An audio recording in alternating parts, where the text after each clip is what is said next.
Welcome, curious minds. Have you ever found yourself in a conversation, understanding most of the words, but still feeling like you were missing that special, natural touch? That thing that makes English truly fluent? Maybe you knew the dictionary definitions, but just couldn't quite grasp how to use those everyday shortcuts. Yeah, those little phrases native speakers seem to use without even thinking. Exactly.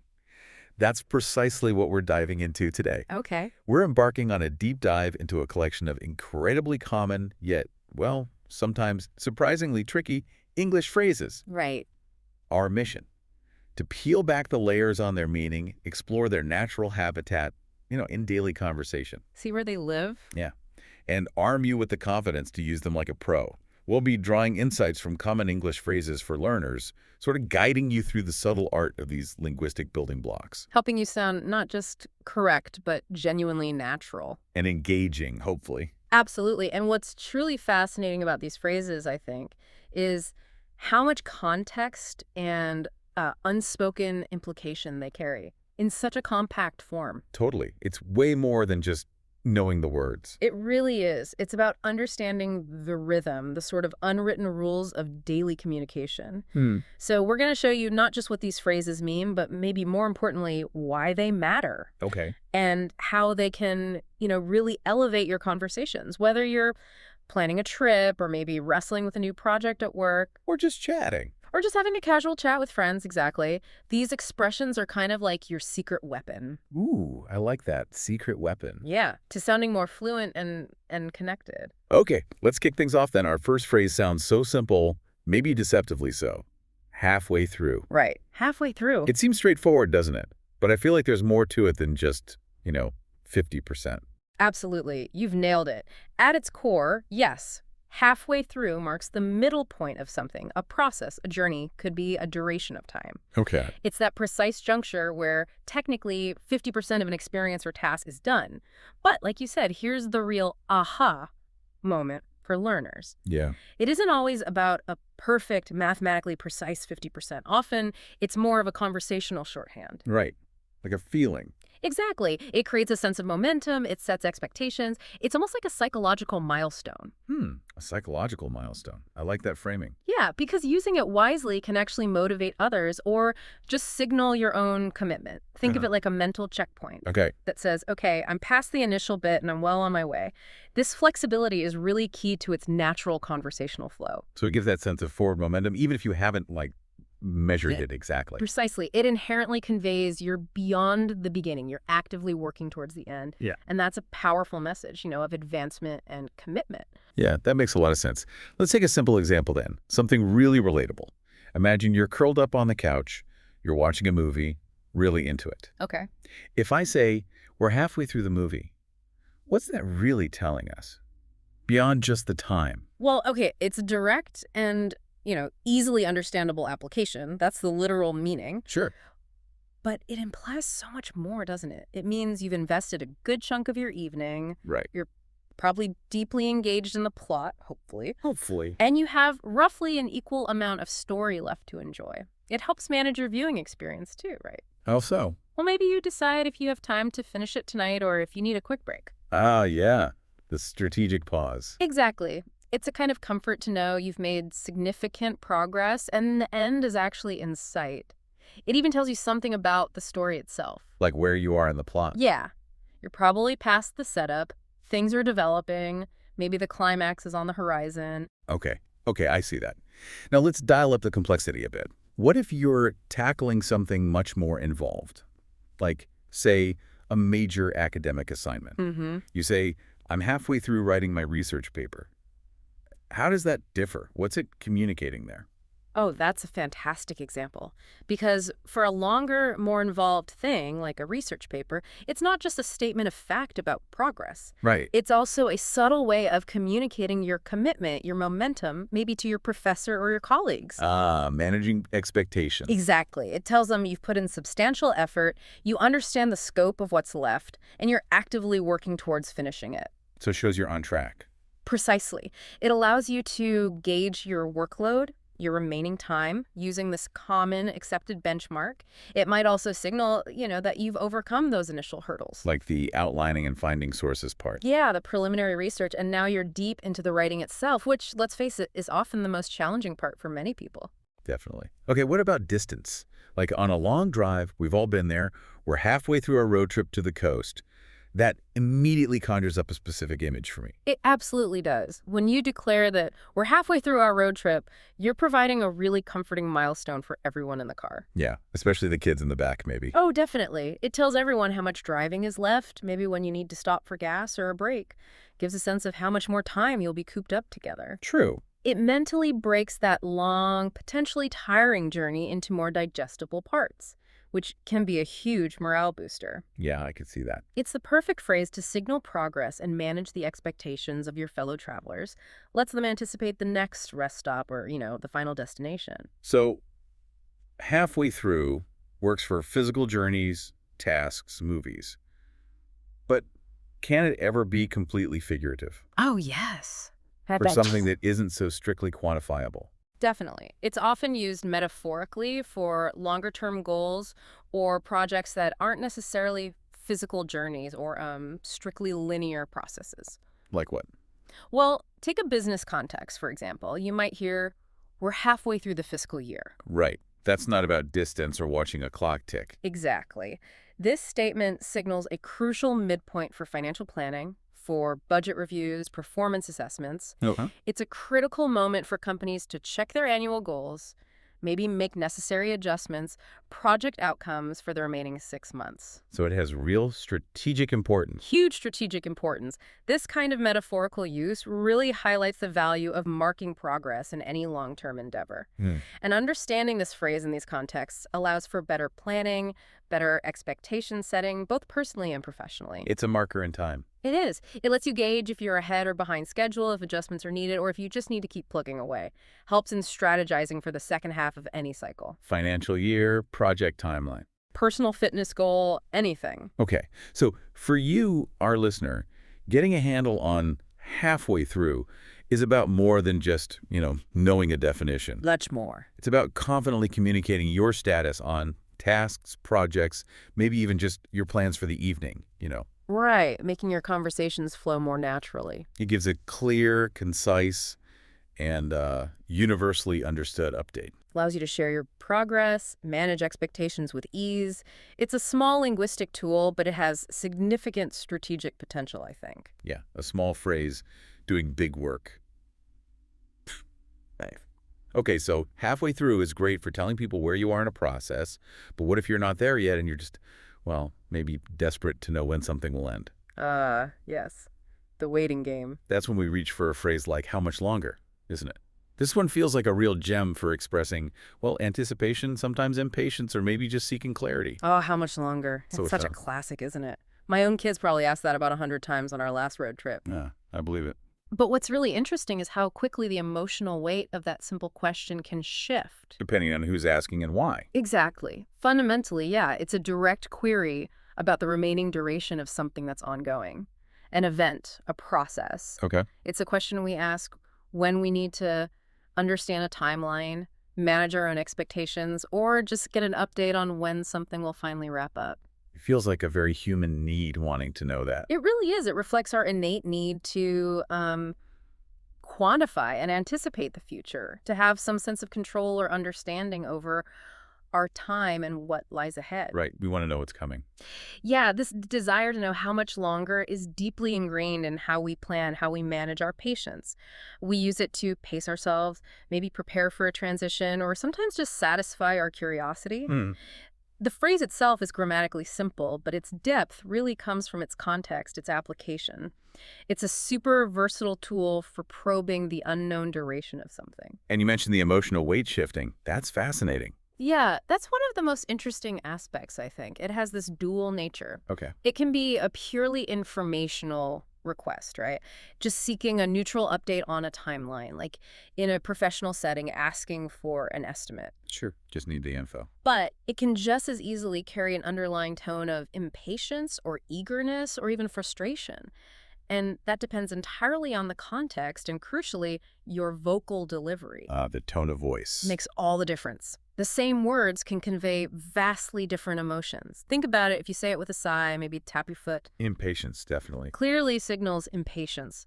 But if you ask it with a hopeful, bright tone, maybe leaning forward. Eagerness, like a kid waiting for a present. Exactly. This nuance makes it a really powerful phrase, but also one that you need to be careful with. How you deliver it, and also how you interpret it when others use it towards you. That's a brilliant point about tone. It really does make all the difference.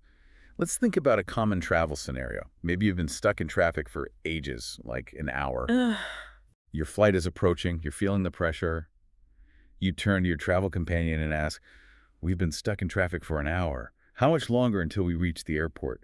What kind of nuance is there? Well, in that situation, it's definitely a practical question, but it's absolutely driven by stress, right? Yeah, for sure. Managing flight times, maybe needing to alert someone waiting at the airport. The urgency in your tone would perfectly match that stressful situation. It's not just asking for a number. No, it's about the consequences of that duration. Are we going to miss the flight? Do we need to call the airline? It reflects a genuine, urgent need for an update to make potentially critical decisions. Right. Now, let's contrast that. A very different environment. A formal business meeting. You might hear someone say, "The team is reviewing the final proposal. How much longer do you anticipate they'll need?" Yeah. How does the intent shift there? Totally different vibe. In a formal business setting like that, the question is usually posed purely to gather data. Exactly. To inform the next steps in a workflow to ensure deadlines are met. The speaker is typically focused purely on logistical planning, efficiency, rather than any personal impatience. Okay. It allows for a calculation of when the next phase can start, directly impacting schedules, deliverables. It's a strategic inquiry. Got it. Critical for keeping things on track. Very much so. Maintaining project timelines, coordinating resources effectively. Okay, and then there's the truly universal use, maybe even primal, waiting for food. Yes. I'm starving. How much longer until dinner is ready? Yeah. That one definitely often carries a hint of eagerness, maybe a little playful impatience, especially if you can smell something amazing cooking. Oh, absolutely. That example perfectly captures the phrase's ability to convey that mix of anticipation and, yeah, a touch of impatience. It's relatable. Totally relatable, regardless of culture. It's less about strict timelines there and more about that rumbling stomach, the desire for comfort, for satisfaction. It shows how these phrases are tied into our emotions, not just logic. Precisely. Deeply interwoven with our emotional landscape, not just our intellectual understanding of time. So thinking about its function then. Well, this brings us back to a crucial point about communication.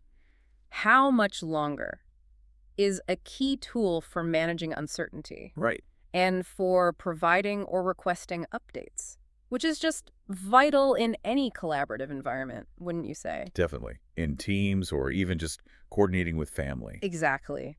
The ability to ask this question lets people synchronize their efforts, plan their next steps, allocate their time effectively. Sets realistic expectations. It does. Reduces frustration, increases efficiency. I mean, and imagine trying to coordinate tasks or just understand wait times without this phrase. It would be significantly more challenging. Lots more confusion. And prone to miscommunication. It's like a bridge over those periods of unknown duration. It transforms an ambiguous wait into something more manageable, an expectation. So for you, our listener, this phrase is incredibly valuable then. Hugely valuable. Whether you're waiting for a train, a meeting to finally end. Or a task to be completed. How much longer empowers you to articulate your needs, gather that essential information. Makes you a more proactive communicator. Yeah, allows you to influence your schedule, manage your comfort, stay informed, instead of just passively waiting and wondering. Exactly. Puts you a bit more in control. Okay, let's shift gears now, quite literally, and hit the road with our next phrase. Take the highway, or go on the highway. Nice one. Yes, hitting the road. This one is all about efficient travel, isn't it? Getting from A to B, often faster. Exactly. This phrase specifically refers to using a major arterial road, one that's designed for high-speed, often long-distance travel. Connecting cities or regions, usually. Typically, yes. It's a foundational phrase for giving or understanding travel directions. It provides a clear, universally recognized instruction for a specific type of route. And the bigger picture. Well, the larger significance is how it connects to navigating our modern infrastructure and really optimizing travel time. Highways are engineered for efficiency. Fewer stops, higher speeds. Right. Fewer stops, higher speed limits, often multiple lanes to handle more traffic, all designed to move people and goods across distances quickly. So the phrase signals using that efficiency. It does. It's a strategic choice, prioritizing speed over, say, local access or scenery sometimes. That's an important point. It implies a specific kind of road. Crucially important. When someone says take the highway, they mean multi-lane, limited access points, usually higher speed limits, very distinct from local streets. With all their intersections and traffic lights. And lower speed limits, yeah.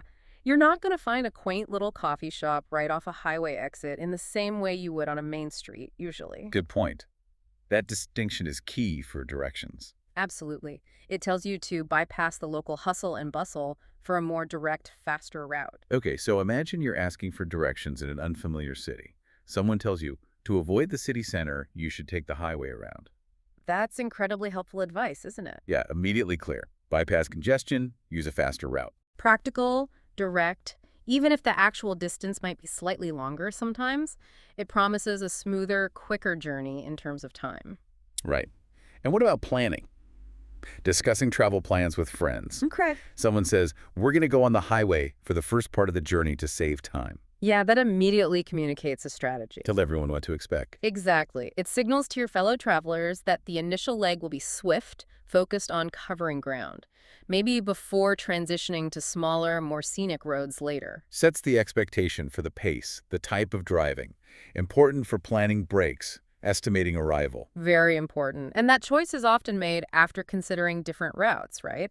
Concluding the highway is the most time-effective option. It's an informed decision. I find myself doing that calculation a lot. You might ask someone, is it quicker if we take the highway or should we stick to the main roads? Perfect example. Using the phrase to compare options, make that informed decision, highlights the core benefit, speed and efficiency over local traffic. Now, what about different places? Does highway mean the same thing everywhere? That's what's really striking. While the specific names might vary, you hear expressway, freeway, motorway in the UK. Right. The concept of the highway as the fast main route for intercity travel, that remains remarkably consistent across English-speaking regions. So it's pretty universally understood. Incredibly reliable phrase for travel or directions no matter where you are. It sort of transcends local names to convey this global understanding of road types and their purpose. Like a shared mental map. Yeah, a shared mental map of efficient travel. That's a good way to put it. So zooming out a bit, understanding this isn't just for drivers. Oh, definitely not just for drivers. It's critical for interpreting news about traffic, maybe city planning discussions. Public transport. Even public transport options that might run parallel to or use highways. When you hear about highway construction or traffic on the highway. You picture a major disruption. Exactly. A large-scale situation affecting significant arteries of transit, not just a local street closure. It helps you grasp the broader impact on movement, infrastructure. Informs your commute, maybe? Or understanding city plans? Precisely. It's a foundational concept for comprehending how people and goods move in modern society. And it shows how language adapts, right? To describe complex systems like transport networks. So for you, our listener, whether you're planning a trip, asking for directions, or just, understanding a story about travel, knowing take the highway or go on the highway is pretty essential. Absolutely. It's about being able to confidently discuss movement and routes, making sure you get where you need to go efficiently, clearly. And understanding directions given to you. With precision. It's a key phrase for independent navigation in any English-speaking environment. Okay, moving from the physical journey to the journey of information. Our next phrase, double check, is all about precision. Yes. Reliability. Avoiding those oh no moments. We've all been there, right? Yeah. That nagging feeling you forgot something crucial. Oh, definitely. That sinking feeling. So, double check means to review or verify something a second time. Okay, a second time. Specifically to ensure accuracy, completeness, or maybe catch any errors missed the first time around. Seems crucial for avoiding mistakes. Crucial. And for building trust in your work, whether it's a simple task or a complex project. The larger significance here, I think, is how it taps into our basic human need for verification. Error prevention. Exactly. Right. Recognizing that even the most careful people can make oversights. The phrase implies a conscious, deliberate act of re-examination. A second layer of scrutiny. That's a good way to put it. A second layer applied to a task or info. It's a proactive step that can save you a lot of grief later. Is it just the same as checking again? That's a really important point. It's actually more than just checking again. How so? It implies a more methodical, purposeful second look, maybe after a bit of time has passed. With fresh eyes. Exactly. Or with a fresh perspective. Sometimes even by a different person, if possible. This isn't a rushed, superficial glance. Okay. It signals diligence. It conveys diligence, a commitment to quality, a proactive approach to preventing errors, not just correcting them after they happen. So, like, review your work, take a break, then double-check it. Perfect example. That separation helps uncover mistakes that might have been invisible when you were intensely focused the first time. Adds a layer of rigor. Ensures the best possible outcome. I think most of us can relate to that. Before sending an important email, for instance, how many times have we been told or told ourselves? Double-check the recipients. Yes. I always double-check the recipient list and attachments before I hit send. Yeah. That's a habit we should all adopt, right? Given the potential embarrassment, or worse, sending sensitive info to the wrong person, forgetting the attachment. Yeah. Small action prevents big headaches. It's an essential safeguard. And in a professional context, you'll often hear a request like, could you please double-check these figures before we finalize the report? Right. Not just about typos there. No, it's about building trust, ensuring quality assurance. That request underscores the importance of the data, the need for absolute accuracy. Gets a second pair of eyes on it. Or a second method of calculation. Validates the information, ensures the report's credibility, the soundness of decisions based on it. It's standard practice where precision is paramount. Finance, engineering. Scientific research. Yeah. And it's not just for high-stakes professional stuff either. Even in daily life, that little voice in your head saying, Did I lock the door? Exactly. I need to double-check that I lock the front door before we leave for vacation. That thought can save you so much anxiety later on. Prevents that nagging doubt. Ensures peace of mind during your trip. Simple but effective anxiety reduction. Totally. And it makes me wonder, what does using this phrase or the act itself communicate about you to others? What does it signal? It communicates meticulousness, I think, responsibility, a commitment to quality. When you tell someone you will double-check something, or when you ask someone else to, it implies a high standard of care, attention to detail. Shows you're reliable. It's a subtle but powerful signal in professional settings. Shows you value, accuracy, thoroughness, that you can be depended on, builds trust. And thinking even broader, this whole idea of double-checking. It's fundamental to countless fields, isn't it? Seems like it. Scientific research experiments are replicated, engineering calculations independently verified, accounting ledgers reconciled, healthcare patient info, dosages cross-referenced. Wow, yeah. It's everywhere. This practice underpins reliability and safety across a vast array of human endeavors. Without it, the risk of errors would just skyrocket. Leading to bad outcomes, loss of confidence. Exactly. It's an indispensable step in any process demanding high precision and accuracy. Shows how deeply ingrained this concept and the language for it is in our quest for perfection and safety. So for you, our listener, incorporating double-check into your vocabulary, it's not just about avoiding mistakes for yourself. No, it also projects that image of thoroughness, reliability in your communication, in your work. Adds weight to your commitment to accuracy. Signals you're careful, dependable, take responsibilities seriously. It's a simple phrase that buys you a lot of credibility. Good phrase to have in your toolkit. All right, and finally, in our increasingly interconnected world, our last phrase is something we've all experienced, probably more times than we'd like to admit. Oh, I know where you're going with this. A bad connection. It's almost become part of our daily lingua franca, hasn't it? Absolutely. A bad connection. It describes that poor quality communication link, right? Most commonly phones, internet. Yeah, resulting in difficulty hearing, seeing, transmitting info clearly. It's pretty much indispensable in our digital age. A quick, universal way to identify a technical hiccup. What's truly remarkable is its ubiquity. Everyone knows what it means. Almost everyone, everywhere, has experienced this or used this phrase recently, especially with remote work, online learning, all the global digital interaction. Shows how language keeps up with tech. Exactly.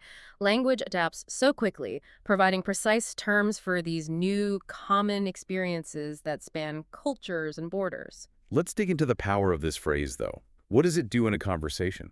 Well, crucially, it immediately identifies the problem as technical, external to the speakers. Right. It's not me, it's the tech. Precisely. When someone says, I have a bad connection, the other person instantly knows it's not a misunderstanding of words or a lack of attention or even a personal slight. That's important. Or- Diffuses potential frustration. Incredibly important. It allows for understanding and patience on both sides. It's a common non-confrontational way to explain communication difficulties, prevents frustration or misinterpreting silence, delays, garbled audio. Gives an immediate, accepted explanation. Yeah, fosters empathy rather than annoyance. Imagine trying to explain signal interference or packet loss without this simple phrase. Oh gosh, yeah. Linguistic nightmare. Total nightmare. So think about a phone call. We've probably all mumbled something like, sorry, I can barely hear you. I think I have a bad connection. Countless times, especially when traveling or in patchy service areas, it's the quickest, most efficient way to communicate the problem isn't the speaker, it's the signal. And even more vivid visually, right? Video calls. Oh, definitely. During a video conference, you might say, my video is freezing up. Looks like we might have a bad connection. Immediately explains the pixelation or disappearing act. Helps everyone understand the technical glitch, sets the expectation your participation might be hampered, allows for adjustments. Like turning off video to save audio. Or just pausing until it stabilizes. It maintains the flow by quickly addressing the problem source without getting bogged down in tech jargon. And even just at home. Kind of stream something, download something. The internet keeps dropping out. The internet keeps dropping out today. It's a really bad connection. We say it instinctively.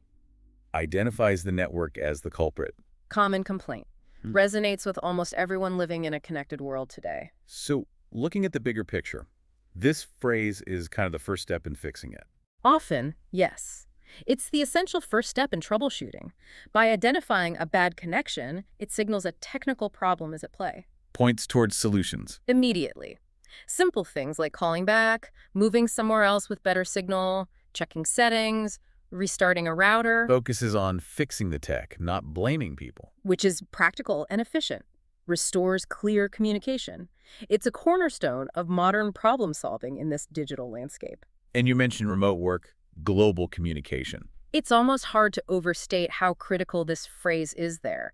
Its accurate use prevents so much frustration, helps maintain effective dialogue despite the inevitable technical challenges. Challenges of distributed interactions. Exactly. It's a prime example of language adapting to tech changes, providing precise, widely understood terms for these new common experiences, Otherwise, every dropped call would need a complicated explanation. which hinders the very efficiency digital communication aims for. This phrase streamlines talking about technical faults, lets the conversation quickly pivot to solutions or alternatives, keeps communication robust despite the hiccups. So for you, our listener, mastering a bad connection is just incredibly practical. Super practical. Empowers you to clearly articulate technical problems, avoid misunderstandings, keep conversations smooth in our connected world. Allows you to be an active participant in troubleshooting, not just suffering through bad audio or video. Gives you the language to navigate the inevitable glitches. Exactly, the glitches of our digital lives.